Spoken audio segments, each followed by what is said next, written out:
Principal Matters Podcast, episode 401.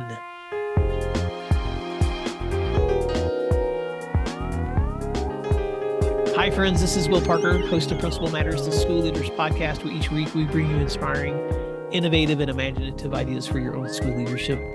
This week, we're going to be talking about inspiring and developing others with my special guests from the Northwest Rankin High School admin team in the great state of Mississippi. Sitting in the room with me today is Lewis Bradford, high school principal. Also with us today is David Jones, Jessica Hodges, and Benny Bullock. I'm going to ask each of them for just a moment to do a quick introduction. Tell us what your role is, how long you've been in education, and I'll begin with you, Lewis. All right. Hi, Will. My name is Lewis Bradford. This is my 18th year in education. It's my second year here as the lead principal of Northwest Rankin High School.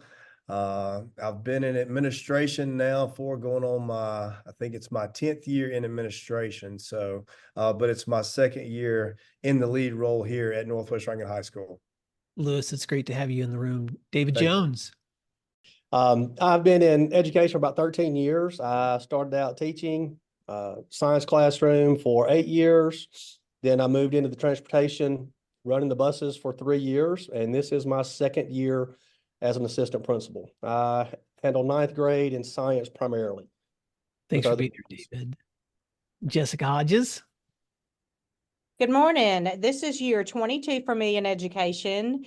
18 of those years have been in administration, whether it be in curriculum and instruction, or I have been everything from an assistant principal at a high school and middle school. I have been a head principal at a middle school, and I'm now an assistant principal at Northwest Rankin High School.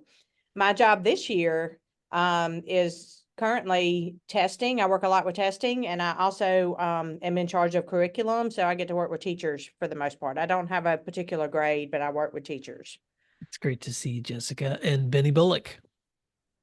Hi, I'm Benny Bullock. This is my 17th year in education, my 11th as an administrator, assistant principal. Similar to Mr. Jones, I did go through the transportation route on my way. So this is my 10th year overall at Northwest Rankin High School, and my 9th as an AP.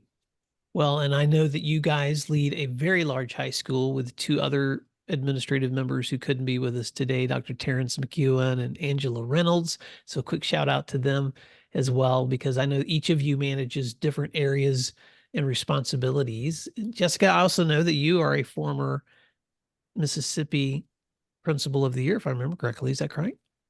Well, I'm actually, Mr. Bradford was Mississippi Assistant Principal of the Year. I do have to give that shout out to him, but I have been, yes, in the past, I have been the Mississippi Association of Secondary School Principals Principal of the Year.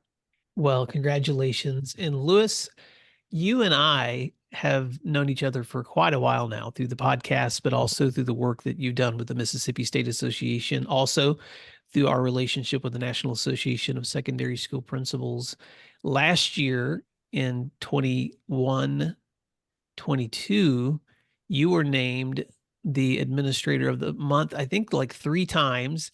And then this year for North Rankin, you are the Administrator of the Year. So congratulations. Not only have you been recognized as the Mississippi Assistant Principal of the Year before you stepped into the role as principal, but you're recognized by your colleagues and friends there in Northwest Rankin too. And I know why. I had not only known you guys through the work through this podcast and meeting you at conferences, I've been in your school. And just a few months ago, I had the opportunity to walk the school with Lewis and to hang out with Jessica. And I have sat in presentations with David and Benny and Angela and Dr. McEwen. So thank you guys for the opportunity to bring your voice to Principal Matters. And one of the reasons that I wanted to have this conversation for so long, and we've been trying for a long time to get this to happen, is because the dynamics of teams are so important for leading schools. And so I wanted to begin here. You guys have seen a lot of improvement in the time that you've been together. I believe recently that you saw a huge improvement in accountability scores in your school from last year. And so I just wanted to take a step back and ask you, what are some of the things that you guys have focused on strategically and process and in your team that have helped you towards that growth? And Lewis, I'm going to begin with you. Okay, this is Lewis Bradford. I'll start by talking about where we were and our focus and how we started, and then Ms. Hodges can give some of the details at a little a tighter level or more magnified level of what happened in the classroom. So Northwest Rankin High School was consistently a B-rated school in Mississippi all the way back until around 2017. Looking at the accountability coming out of COVID, we knew we needed to gain some points in the ELA area. Our goal was to gain, I think it was 40 points in the 3 boxes. No, it was 30 points in those 3 boxes and 40 points overall. Well, I think and Ms. Hodges can tell you the exact number, but I think it ended up being like 68 or 69 points that were gained just in the ELA boxes.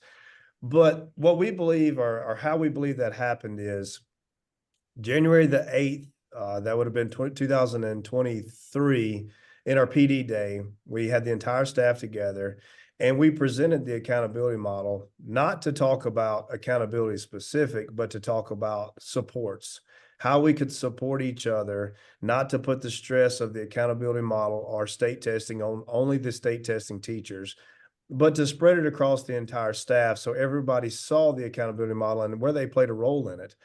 Because here in Mississippi, we test four courses that take the state test, but there are much more ways to get accountability points besides those 4 courses. So we wanted our entire staff to know that everyone plays a role. So we're the 4th largest school in Mississippi. So when things get tough or things get challenging, when things get stressful, we said, how can we handle those moments and continue staying focused on what we need to stay focused on? So that's when we came up with, and again, me personally, when things get tough, I like to simplify the best I can. So our 2 focuses were student supports being things to help us get students across that line to graduation. Student supports would build capacity in our teachers and our students to reduce failure rates and those types of things. All of that plays a role in the accountability model. Even if you're not a state tested teacher, you still play a role in supporting our students to go on and be successful and get across the stage come their senior year. So student supports were the first focus. The second focus was literacy. We talked about, we just want our teachers do a great job of implementing literacy in their classrooms, some better than others, just like everywhere else in the country. But we wanted our teachers that may not have realized that they were implementing literacy to be intentional about, okay, how am I doing it? And can I do it with a little more intentionality? So really it wasn't, we were telling them at that point how to do it. We were just saying, be intentional and make sure it's there. And if you have questions, if you're actually doing it or not, come talk to us and we can talk about what real literacy truly is. And if you see in the news, Mississippi made some huge strides as a state. And a lot of that comes back to the focus that the entire state, not just Rankin County School District or Northwest Rankin High Schools, put on implementing strong literacy strategies. The entire state has done so, and we've seen some huge gains in that. So as we began talking about our presentation in Denver, Colorado at NASSP, after we saw the huge results and huge gains, we all came around a table and we said, okay, how did that happen? And that's what we came back to. We came back to trying to simplify the best we possibly can, especially for challenging days when we kind of get all over the place. And we ask, okay, what do we want to focus on? What are the specific things we want to do when things get crazy? And it all came back to supporting our students the best we possibly can, doing whatever it takes to help them be successful. And then just making sure we're intentional about implementing literacy everywhere across every classroom in our school. And then so that was what we presented on in Denver. We just wanted to talk about, hey, in an absolute crazy year, being my first year as the lead principal, we saw some huge success. And I'm asking myself, as a young leader myself in this role, how in the world did that happen? And that's where we landed. We landed on the fact of trying to make people feel supported, to simplify things and stay focused. So that's kind of what our plan was. Now, there was more to it, of course, in each department and each classroom, and those conversations took place.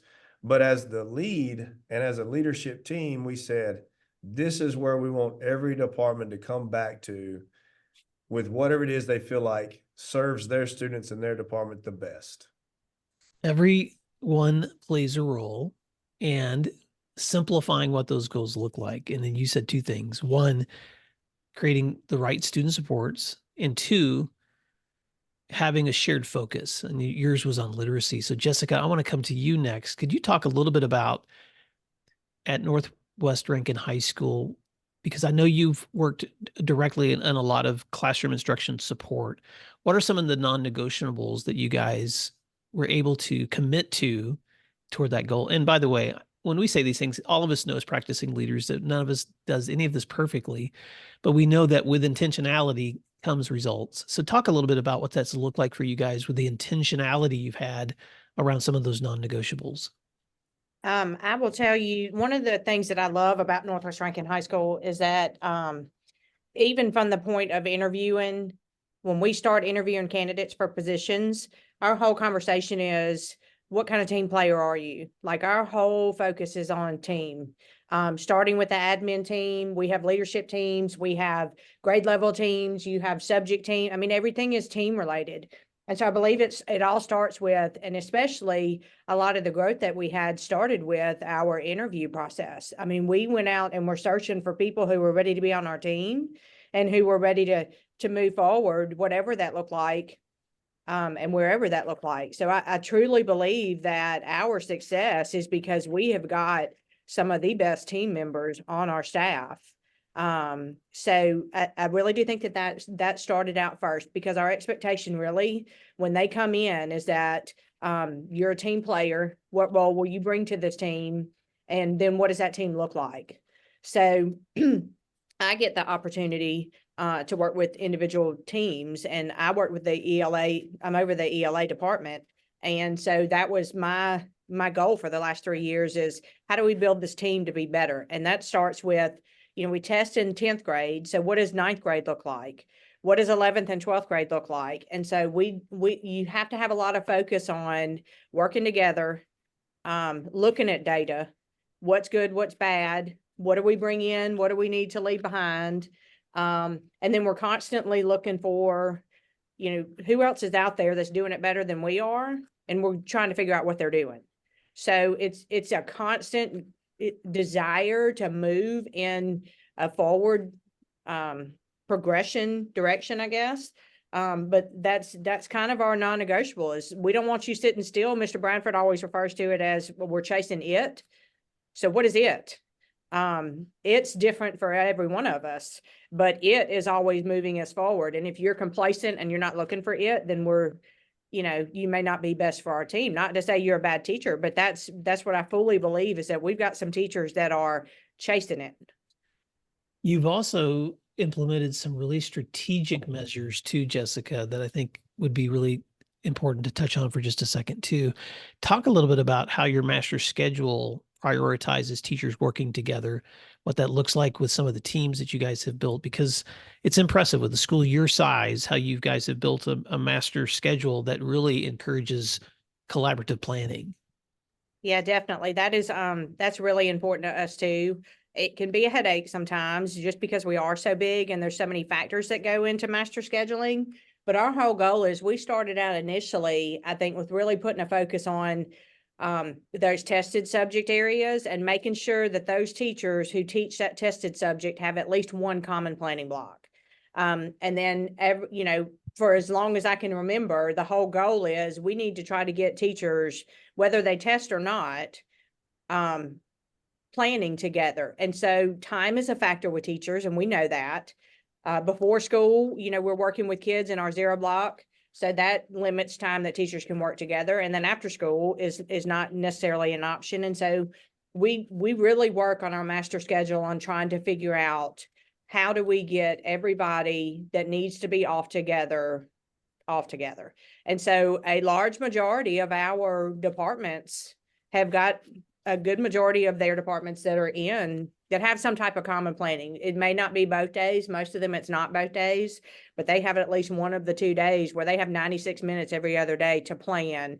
And so we, as an admin team, whatever department we're over, we feel like that's our opportunity as well to get in there with them and just be an observer, or we can contribute, definitely, or try to get some help that they need. But that's our opportunity to kind of keep a finger of what's going on, what's happening in their departments. And then if they want changes, and we try to help them find what they need. Will you work as a team member? I love that question. And then giving people the capacity to work as team members too. Lucy, you had a follow up. Oh, no, I just, I like what Jessica said about chasing it. We're just, our district, Rankin County School District, requires people that want to be a part of what we feel like is something very special, to have a growth mindset, to always be better than what you were yesterday. So that's where I came up with, chasing it. It doesn't have a definition, but it is me being better today than what I was yesterday. And like Jessica said, the cool part of that about that is everyone's it is different. And some people will be on a different pace than others, but as long as you're trying to be better, and one question I ask candidates, and it's kind of a weird question, but I always ask it: how good do you want to be? And there's no right or wrong answer to that question, but I always love to hear what that candidate's response is to that. Because a lot of times you can read them to see what type of mindset they have at that point. So it's non-negotiable. You're going to be a team player, and you're going to try to grow. You also have, and I know, and Benny, I'm going to ask you this next question.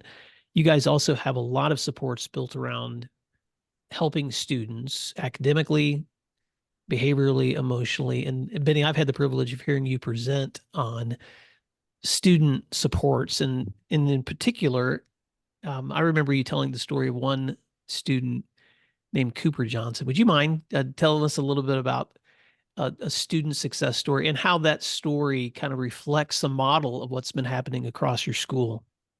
Right. And just to kind of touch on the student supports, I know Mr. Bradford and Ms. Hodges has talked about this a little bit, but just to talk about some of the supports that we have implemented school-wide. You mentioned the non-negotiables earlier.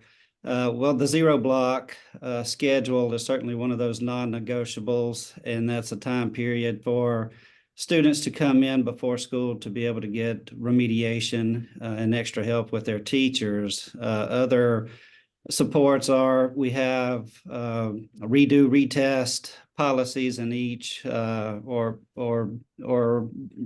rules in each different subject area, where students, it's not a one and done for them. If they don't do well on particular assessments, they have an opportunity to get some remediation and hopefully come back a second time, and in some instances a third time or even more, to try to be successful. And so those are a couple of examples of student supports, and certainly we encourage students to take it upon, or excuse me, we encourage teachers to take it upon themselves to implement other supports, extended deadlines or whatever the case may be. We are under the belief that it doesn't matter so much when a student gets it, as long as they get it. And that they are able to master those objectives set out. But the example that you mentioned with Cooper, Cooper came to us, he transferred into us from a neighboring district as a ninth grader. And Cooper, he was a challenge, and there's no question about it. And so, Cooper was constantly, to start out, he was constantly in the office for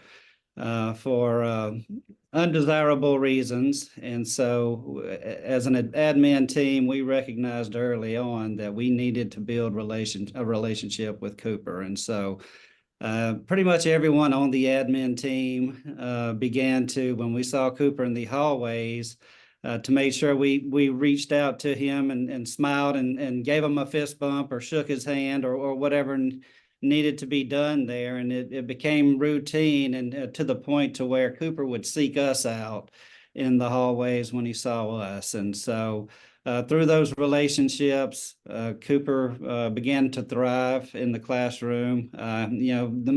Some of the mischievous behavior continued on, but he knew that we had a whole lot of respect for him, and as a result, he respected us as well. And so Cooper graduated a year ago, I think is when Cooper graduated, and because of his journey, we actually brought him back at the beginning of the summer and asked him to give us a little to provide a little video talking about how Northwest Rankin impacted his life. And Dr. Parker, you got to see that at the conference over the summer, and what he said, I think, was pretty genuine.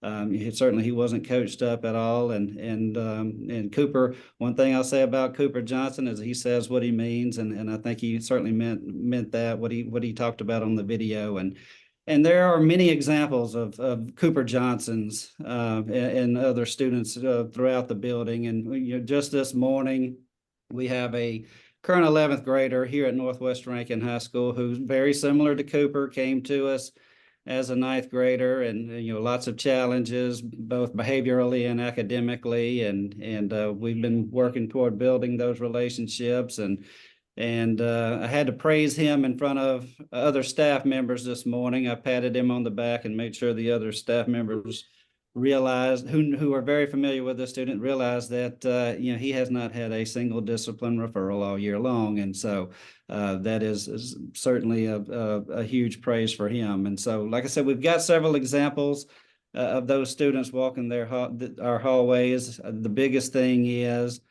when we see those students who may be a bit of a challenge, to take the time to find out what their story is. And Mr. Bradford talks about my story or your story, and we don't always know what each other's stories are. And by doing so, we learn a lot about our students and some of the obstacles they may face in their lives. And by doing so, maybe we can help remove some of those barriers that they're dealing with and help them be successful. Let's take a moment to thank our sponsors, and then we'll be right back. Over 1 million teachers use IXL in their classrooms every day for one reason. They love it. Why? IXL is where the magic happens. With just one platform, teachers can personalize learning for every student. IXL gives teachers all the tools they need to enhance and differentiate instruction without adding work to their plates. Plus, IXL has decades of expertise and is proven to be effective. Studies on more than 70,000 schools across 45 states show that those who use IXL outperform others on state tests. Ready to bring the magic to your school? Visit IXL.com/PM to learn more. Benny, how many students do you guys serve overall? What's the approximate number? We're at approximately 1850. Did I get that right, Mr. Bradford?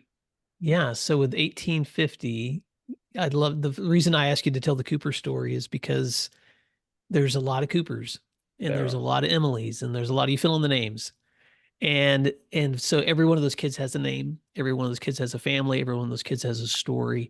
Mm-hmm. And one of the things I've appreciated about this team, spending time with you in your schools, is you guys somehow in a very large school setting, remember that we're a school full of individuals who collectively we've got our goals, but man, every kid counts. In fact, there's a sign somewhere in your school, I'm pretty sure, Lewis, correct me if I'm wrong, that says everything matters. Is that the motto? That's correct. That's that's a motto that our school district has taken on. So what we do is, the school district has their strategic plan, their motto, their mission, their vision. We always take ours and we develop ours underneath their umbrella.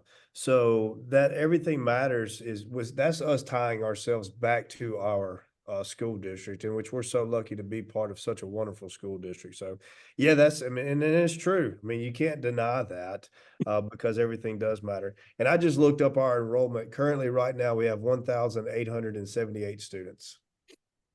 That's a lot of kids, but it also requires a lot of coordination among leaders to take care of that many kids. And David, correct me if I'm wrong, but I believe you're one of the newer members of this team, and yet you're an experienced leader. So I want to go this direction next. I want to talk about some of the lessons you've learned stepping into this team of how do you guys coordinate a team this big with that many kids?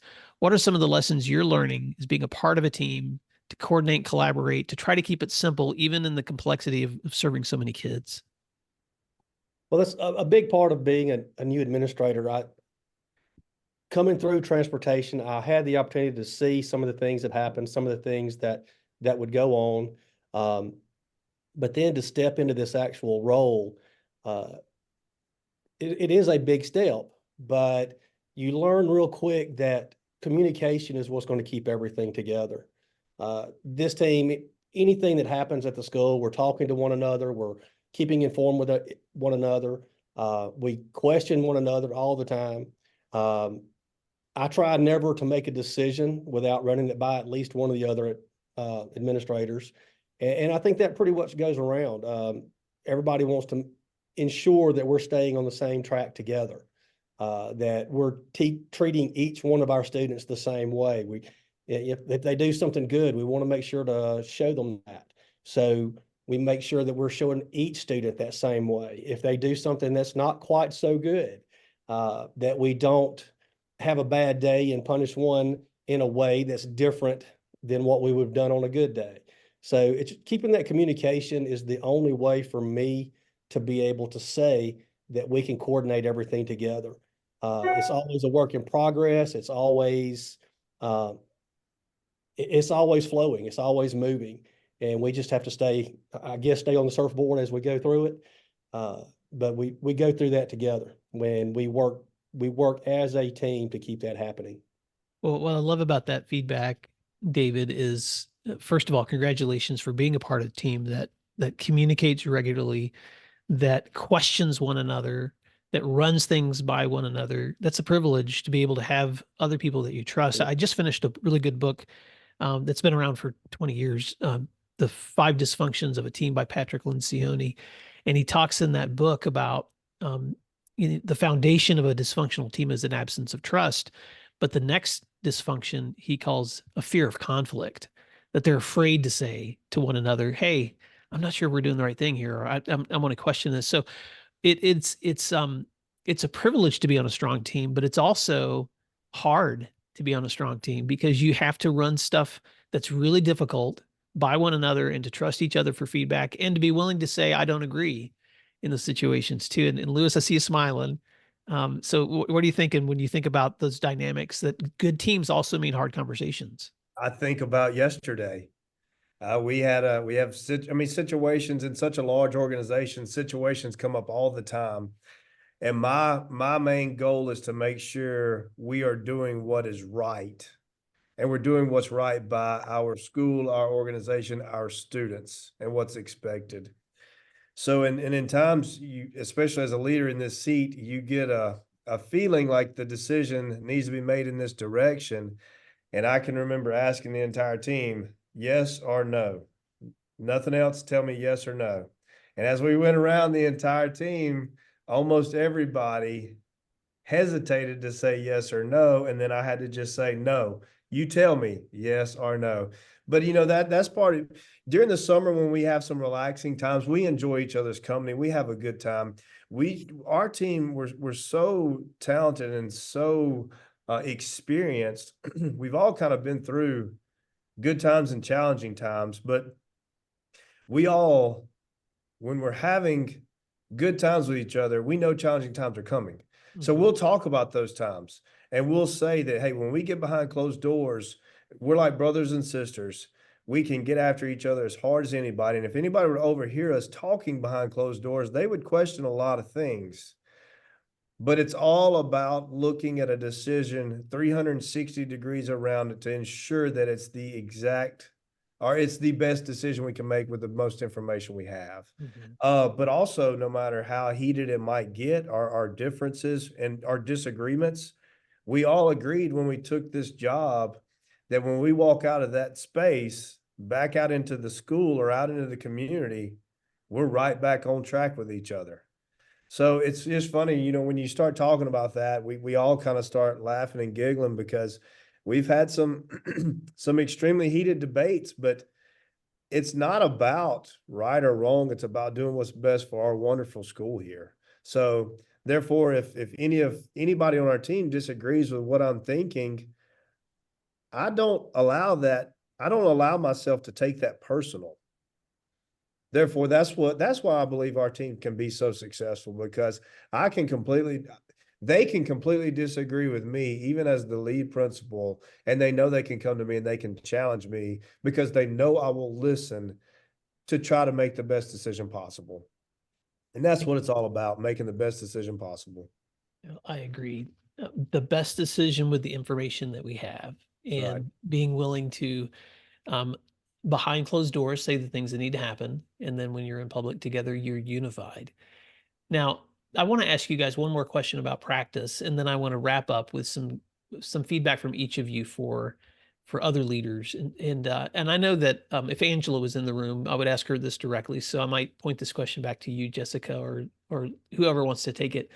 But you guys also do a really intentional work in connecting your community with your school through business in the classroom, through inviting leaders in. So, Jessica, do you mind talking about that for a second, or Lewis, whoever would like to take that question? But I just think that that's such an interesting work you guys are doing as a school. That's a model, I believe, for others. Yeah, I don't mind at all. I know the others probably have a lot to say about it as well. And I do hate that Angela is not on the on here, because she's done a lot of work with this in the past. At least the past 3 years that I've been here, she has done a good job with it. But she's actually on our we have a Flowwood chamber, and they have an education committee, and she's actually on that committee. And this morning, really, they had a chamber committee meeting. And so it's businesses around our area, and we're constantly, we have got such a valuable set of resources in our community that before, I feel like we didn't tap into them as much, and here lately, that's all we do is tap into them. And I'm not talking about tap into them for financial reasons. You're always looking for supporters of the school, financially, yes, that as well, but we tap into them because we've got so many kids in this building with such diverse needs and wants, that our job in our building is not always about test scores. It's not always about academic curricula, although that's important. I don't negate that at all. But our job is to get them ready for where they going when they leave us. And so we're able to connect with our community, businesses, with our we get mentors from the community. We have we have one day where businesses will come and line our halls by the cafeteria, and they are allowing kids to apply for jobs. We have colleges that come in on a regular basis and set up tables at lunchtime, as well as businesses from the community, and they will set up tables at lunchtime, and we call it lunch and learn. And the kids have the opportunity to stop by that table and get information from them. I think not too long ago was it the National Guard was here? And they were talking to kids, they had a table set up and a fun little competition that they were doing that the kids could be a part of. But it's an opportunity for our kids to see the world that is outside of us. It allows the employers to get employees from us. And then a lot of times it's about making that connection with the kid. They may not know what direction they want to go in life. And so it allows us to make a connection so they can get plugged in with that business. And a lot of times those businesses, what they don't realize is the businesses will pay for them to get trained or go to school. And so what an opportunity for those kids that we can provide just through our connections with our businesses in the community. Well, thanks for that summary, Jessica. Lewis, you wanted to add a few thoughts? Yeah, the only thing I would add, I can remember Miss Reynolds and myself talking 2 or 3 years ago, and we talked about how often all the major universities and the other colleges come into our school to visit with our students. And we said, why can't we turn that into the business opportunities or the employment opportunities, especially what Flowwood, Mississippi has to offer? And so it changed the conversation with our local businesses to where instead of us going to them and asking them for money all the time, like Ms. Hodges spoke of, I told them, if y'all are looking for employees, we graduate over 400 students every year. there's a population in that group of students that will turn into great employees. It's up to you if you want to come and take advantage of that or not. So we tell them, we can give you a space, we can give you a time, and then it's up to you to appeal to these students if they want to come and work with you or not. You know, there's a percentage of students that will go and enroll in college and never finish anything. So therefore, a lot of them are getting into debt and they get nothing for that. So we're trying to help students see opportunities that might better fit what they want to do going straight into the workforce. And again, like I said, Flowood, Mississippi has tons of opportunities to go straight into the workforce. So we want our students to know, because our goal is to get a student ready so they can be a productive member of society and go make the world a better place. And if they're going to go make the world a better place, they might as well stay right here in Flowood, Mississippi, and help us make Flowood, Mississippi a better place. So that was kind of our goal there. But so it's been fun to watch how it's grown and over the last year or two. So it's been fun. Well, it has been such a privilege to get to know this team. And at Northwest Rankin High School, you guys have seen the results of this kind of focused work on student supports, on teamwork among your teachers, on inviting the community in and the employers of your community, the businesses of your community for internships and training, and this holistic approach to education is what we all want for our own children and what you're creating for the children in your community. As we wrap up, I want to ask each of you to say how listeners can stay connected with you, if you don't mind sharing your email address. And what's one parting word of advice that you would give to a leader? And this can be to either a new leader or an experienced leader, but something that you would want someone to keep in mind who's doing this hard work just like you're doing. And I'm going to start with Benny. Okay, sure. My email address is benny.bullock@rcsd.ms. That's BENNY.BULLOCK@rcsd.ms, short for Rankin County School District. One of the things that I would advise for whether they're current school leaders or future school leaders to always keep in mind is that there are many, many other school leaders out there that either have gone through and dealt with some of the same issues that you're currently dealing with, or going through it at the present time as well. So make sure to, one of the most important things I've ever learned is to make sure that I network as a school leader for a lot of reasons, but also for one of the main reasons is so that I can reach out to other school leaders in other parts of the state or other parts of the country for advice on how to handle certain situations, whatever it is, whether it's student achievement, whether it's discipline issues, or whether it's master scheduling issues, it doesn't matter. There are always others out there that can assist you with that. A second thing, if I might can add one other thing, is always be sure that you do take steps to grow in your capacity as a school leader. As long as you're continuing to grow, you're going to help your staff grow, and they're going to in turn help their students grow as well. I love that, Benny. You are not alone. Network with others and always take steps to keep growing. David Jones, how can folks stay connected with you, and what parting words do you have? All right, my email is david.jones@rcsd.ms.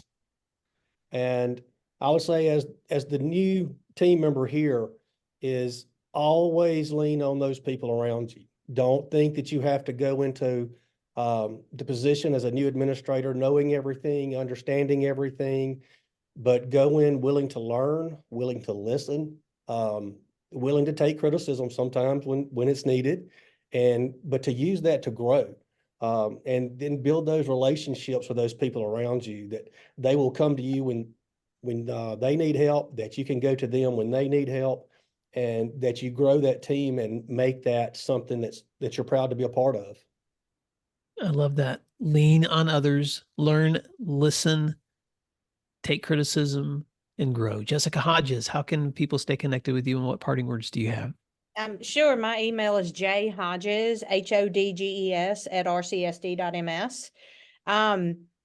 Mr. Bullock and Mr. Jones talked a lot about some of the things that I would have said, because I think that given the opportunity to be on the national board like I was, I have developed networking relationships with people across the country, and that has been probably one of the biggest blessings of my career, is that I'm able to reach out to people who are not in Mississippi, who are not even in the South, and ask questions or get feedback on what are they doing or how do they handle certain things. So definitely stay connected. But I really do think that I fully believe this. The success that I feel like I had in my career is that, we talked so much today about creating relationships with kids and making sure the kids trust you. As a school leader, your job is on the kids, but it's also on the staff that you serve. And I believe that our responsibility and our success on this team, especially, is that servant leadership is at the top of all of our list. We're here for the people that we work for. They may work under or for us, but we really work for them. And so I feel like as a leader, sometimes we forget that, we need to be out there with them. You need to be, I would never tell a teacher to do something that I'm not willing to do with them. And when we're working, I'm rolling up my sleeves and getting in there with them on whatever it may be. And so building trust with teachers, I feel like, is huge in our career because, not only on a professional level, Mr. Bradford, I think, mentioned earlier, we all have a story. We've all got issues. And so I spend 10 hours at least with some of these individuals at school, and we spend more time with each other, teacher wise, than we do a lot of times with our family. So they have to trust me. They have to know that I'm here for them. They have to know that I would do anything for them. Of course, I'm going to hold them accountable, but at the same time, I think if they trust you and know that you're in it for them, that they're going to be willing to work for you. Servant leadership. We really work for others. Thank you for that, Jessica. Lewis Bradford, why don't you bring us home? Tell listeners how they can stay connected with you and what's your parting words. Okay, my email address is Lewis, LEWIS .Bradford, BRADFORD @rcsd.ms. It's kind of hard to follow leaders that are giving advice to come up with something original for yourself, because another part of why we're such a good team here at Northwest Rankin High School is because we value a lot of the same strengths. Networking was mentioned, and I could sit here and I could do a full session on the importance of networking for a person in their personal life and in their professional life to be the best they can be. I mean, that's a session in itself, just specifically on networking and how that's helped me through my experience. I guess the thing that I would add to what's already been said, because Ms. Hodges spoke on servant leadership, and that's the core of who I want to be and who I try to be every single day. At the end of the day, we can talk about accountability, we can talk about curriculum and instruction, we can talk about discipline, we can talk about relationships, but I truly believe that I was put in this spot to serve people, and I try to do that the best possible. So I think to be a successful leader in the roles that we hold, you have to have that servant leadership. So I guess I say all that the only thing I could add to it, I believe, is anyone that's a new leader or someone thinking they want to get into administration, I would encourage them to process that slowly and methodically, really ask questions about the team that you're getting yourself involved with, really ask questions about the supports that are going to be available, because you're going to need that. This is a job. It gets lonely in our spots. We've had to make the comment in the room as we're debating things. A lot of times people don't understand what happens inside that room when an administrative team's having to make a tough decision. So it's a very, very challenging spot, very rewarding spot, but very challenging spot. So I would encourage young leaders, don't just jump out there necessarily at the first opportunity you have, because it could really set your career on a different path than what you expected it to be. Ask questions about who you're going to be working for, ask questions about who you're going to be working with, really dig into that part, because it's an exciting opportunity, but go into that process slowly and truly think it through to make sure it's a good fit for you, not just not just an opportunity necessarily. So that's what I would encourage people to do. Well, Be careful what you ask for. agreed. And Lewis, one of the things I'm excited about, even though we're recording this in the early part of the spring semester, is this will be coming out closer it's summer, when a lot of aspiring leaders are looking at that new position or searching for that new opportunity. And you're right, knowing your team, knowing those supports, knowing the kind of place that is going to make you a better educator and leader is just as important as any title or position or promotion. I would say it's more important. And so, man, I know we could carry this conversation on for so much longer, but Principal Matters listeners, I just want to encourage you, if as you've listened to today's conversation and you've thought about the practices happening in one high school, in Northwest Rankin High School in Flowood, Mississippi, if there's anything that has been mentioned that you just want to know more about, you want to know more about the business relationships or the professional learning communities or the teamwork that's happening or the student supports, or where do you guys put this in your handbook, for this behavior that surprised me this semester, reach out, and I'll put all of the email addresses in the show notes for today's show. But Lewis and Jessica and David and Benny, and please give my regards to your other assistant principals. Thank you guys for the work that you've been doing supporting Northwest Rankin High School. Thank you for giving Principal Matters listeners an opportunity to meet you today. And Principal Matters listeners, thank you for doing what matters. We'll talk to you again soon. You'll find free resources like this one at williamdparker.com. Subscribe for our free weekly newsletter, which contains bonus material, and also check out the links for Grow Academies, Masterminds, Executive Coaching, and Keynote presentations from my books, as well as from Principal Matters Associates. You can find out more under our speakers tab at williamdparker.com. Thank you for learning together, and thank you for doing what matters.